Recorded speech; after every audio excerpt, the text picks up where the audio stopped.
ধন্যবাদ সকলকে। আজ এই ভিডিওতে তোমার সঙ্গে আলোচনা করব ABT test paper 2025 page number 187, অর্থাৎ 190, 90, 91 যে রাইটিং স্কিল রয়েছে সেগুলো।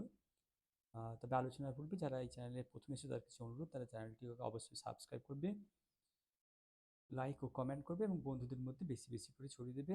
এবং তোমাদেরকে আশা রাখছি তোমরা অবশ্যই মাধ্যমিক পরীক্ষার জন্য ভালোভাবে প্রস্তুতি নিচ্ছ। প্রথম যে কোশ্চেনটা ছিল 7 নম্বরের কোশ্চেনটা, write a biography of APJ Abdul Kalam using the following hints within 100 words. Born 15 October 1931, Rameswaram died 27 July 2015. Shillong, childhood Rameswaram, awards Bharatratna, Padma Bhushan, Padma Vibhushan, etc. Education Madras Institute of Technology, Anna University, Field of Work, Science and Technology, previous Office President of India 2002 to 2007. এই পয়েন্টের উপর ভিত্তি করে তোমাদেরকে প্যারাগ্রাফটা লিখতে হবে। আমরা নামকরণ করতেই পারবে biography of doctor APJ Abdul Kalam. অ্যান্সারটা এভাবে লিখলে হয়তো ভালো হবে। Dr. APJ Abdul Kalam, known as the Missile Man of India, was born on 15th October 1931 in Rameswaram, Tamil Nadu. He studied at the Madras Institute of Technology and Amma University, excellent in science and technology. A pioneering scientist, he played a key role in Indian missile and space programs.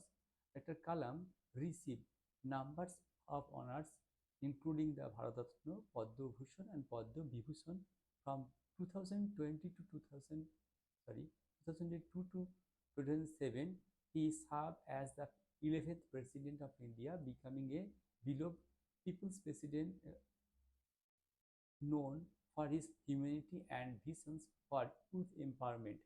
He is inspired millions. Dr. Kalam passed away on 27 July 2015 while delivering a lecture in Shillong, leaving behind a legacy of knowledge, leadership, and inspiration.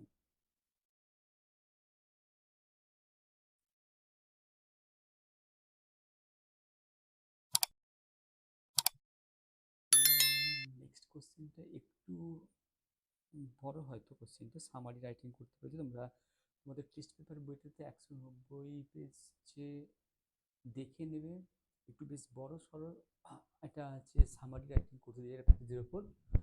মধ্যে কথা, এর বিষয়বস্তু হচ্ছে বিশ্ব স্বাস্থ্য সংস্থা USA ও আফ্রিকায় ছড়িয়ে থাকা Brad flu virus influenza AH5N1 এর বিভিন্ন প্রজাতির নতুন নামকরণ প্রস্তাব করেছিল। স্ট্রেনগুলি এখন তাদের দেশ বা উভয়ের অঞ্চলগুলির নামে নামকরণের পরিবর্তে গণনা করা হবে। বর্তমানে বৈজ্ঞানিক সাহিত্যে ব্যবহৃত অসম নামকরণ পদ্ধতির কারণে সৃষ্ট বিভ্রান্তিকর যে পরিবর্তনটিকে প্রয়োজনীয় বলে ঘোষণা করেন। নামকরণ একটি ইউনিফাইড সিস্টেম হিসেবে বিভিন্ন ল্যাব দ্বারা উড়ন্ত জেনেটিক এবং নজরদারির ডেটার ব্যাখ্যাকে সহায়তা করবে। এই ভাইরাল বৈশিষ্ট্য ভিত্তি করে স্ট্রেনের নাম সংশোধন করার জন্য একটি কাঠামো প্রদান করবে। নতুন সিস্টেম এবং একই সাথে ট্রু স্ট্রেনসকে তাদের উৎপত্তিস্থলের নামে নামকরণ করা হলে সৃষ্ট কলঙ্কের অবসান করবে। আমি একজন জনস্বাস্থ্য ফিলোজফিগ্রাফার।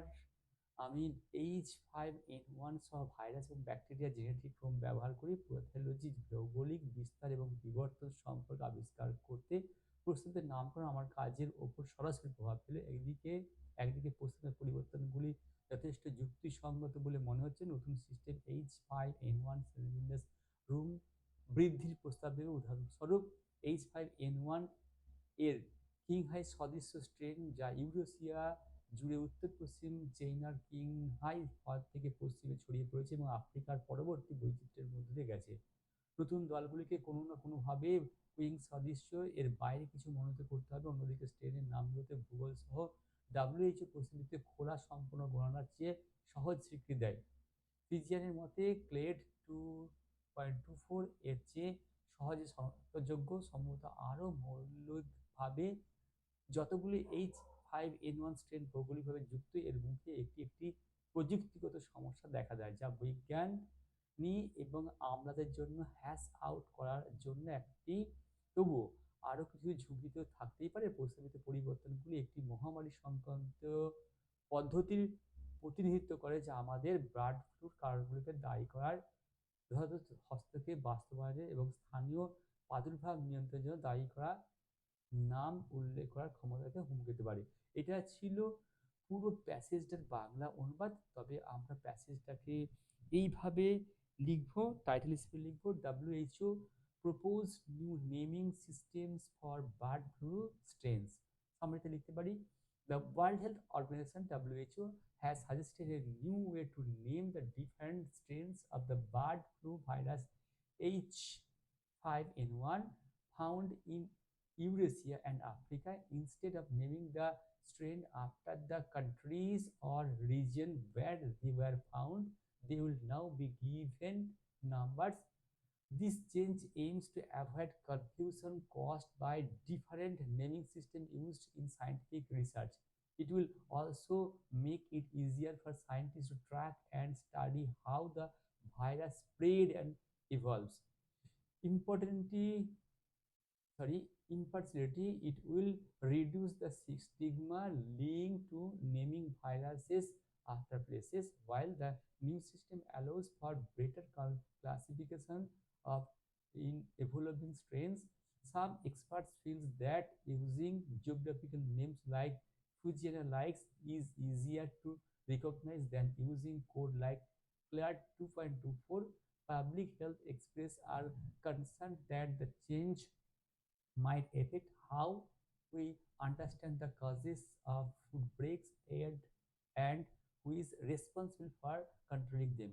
এটা ছিল পুরো সামারি রাইটিংটা। বাংলা যদি অনুবাদ করতে হয় তাহলে শিরোনাম হিসেবে তোমরা লিখবে WH বার্ডস ফ্লু স্ট্রেনের জন্য নতুন নামকরণ পদ্ধতির প্রস্তাব করেছিল। বিশ্ব স্বাস্থ্য সংস্থা WHO ইউরেশিয়া এবং আফ্রিকা পাওয়া ব্লাড ফ্লু ভাইরাস H5N1 এর বিভিন্ন শ্রেণীর নামকরণের নতুন উপায় প্রস্তাব করেছে। যেসব দেশ বা অঞ্চলে এগুলো পাওয়া গেছে সেগুলির নামকরণের পরিবর্তে এখন তাদের নম্বর দেওয়া হবে। এর পরিবর্তনের লক্ষ্য বৈজ্ঞানিক গবেষণায় ব্যবহৃত বিভিন্ন নামকরণ পদ্ধতির কারণে বিভ্রান্তি এড়ানো। এটি বিজ্ঞানীদের পক্ষে ভাইরাসটি কীভাবে ছড়িয়ে পড়ে এবং বিকশিত হয় তা ট্র্যাক করা এবং অধ্যয়ন করা সহজ করে তুলবে। গুরুত্বপূর্ণ, এটি স্থানের পর ভাইরাসের নামকরণের সাথে যুক্ত কলঙ্ক কমিয়ে দেবে, যদিও নতুন সিস্টেমটি ক্রমবর্ধমান স্ট্রেনের আরও ভালো শ্রেণীবিভাগের অনুমতি দেয়। কিছু বিশেষজ্ঞ মনে করেন যে ভৌগোলিক নামগুলি ব্যবহার করে, যেমন ফুজিয়ানের মতো ক্লেড 2.24 এর মতো কোডগুলি ব্যবহার করা থেকে শনাক্ত করা সহজ। জনস্বাস্থ্য বিশেষজ্ঞ উদ্বিগ্ন যে পরিবর্তনটি প্রভাবিত করতে পারে যে আমরা কিভাবে প্রাদুর্ভাবের কারণগুলো বুঝতে পারি এবং সেগুলি নিয়ন্ত্রণের জন্য কারা দায়ী। এটা ছিল সামারির বাংলা অনুবাদ। তোমরা ভালোভাবে আগে পড়বে প্যাসেজটাকে, তারপর লেখার চেষ্টা করবে। এরপর আমরা যাব কোশ্চেন নাম্বার অবশ্যই 9-এ।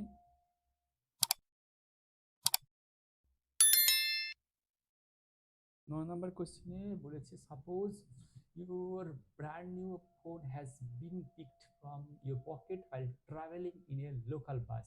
Write an application of complaint in the OC of the local police station with necessary information of your handset with request to find out within 100 words. শুরুতে করবে to the office in charge, মেসেজদা Purba Medinipur West Bengal. তোমরা তোমাদের নিজস্ব হচ্ছে থানা এবং তার হচ্ছে ঠিকানাটা লিখবে। সাবজেক্ট লিখবে complain regarding stolen mobile phone. Respected sir and madam, I Suman Guriya, এখানে সুমন গুড়িয়াকে তোমরা তোমাদের নামটা লিখবে।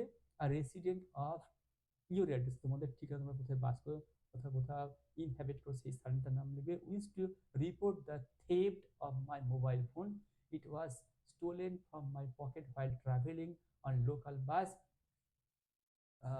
Siba International, number MUA 27 on 15/12/2024। এই জায়গায় তোমরা তোমাদের মতো করে বাসের নাম এবং তার হচ্ছে বাসের নাম্বার লিখতে পারো। at around 7 p.m. The phone is a Apple iPhone 16 Pro, EMI number XV0578AB9832 and is golden in color. It contains important personal data.